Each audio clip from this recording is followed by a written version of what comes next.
All right, the next thing we're going to go over is solving square root problems. So if we have these two problems, the first thing we always need to do is isolate the radical. So for this one, we have the radical right here, and it's not isolated. This plus 8 is on the same side.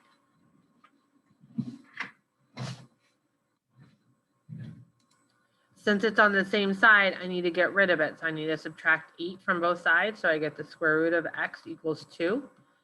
If I got here and there was a negative, I would be done because it's a square root and a square root can't equal a negative. So if this happened to be -2, I would be done. I write no solution, but it's a +2. So now I need to square both sides.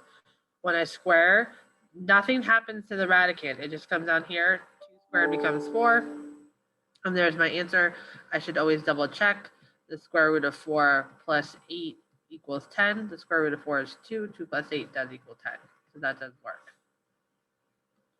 When I do the next one, this one is different because this is the radical all together. So it is isolated. So I don't need to subtract 8. Kind of think of it, the radical as a box, and the x plus 8 are inside the box. You can't move the 8 out of the box until you get rid of the radical. And you get rid of the radical by squaring both sides. So I'm going to square both sides. And now it's out of the box. And it just stays x plus 8. I'm not going to change this to 64. This is what a lot of people are doing.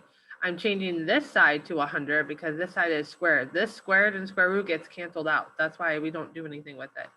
And now I'm just solving like I'm back in algebra 1. So I subtract 8 and I get x equals 92. I double check. I plug it back in. 92 plus 8 are under the radical sign equals 10. 92 plus 8 is 100. The square root of 100 is 10. So that does work.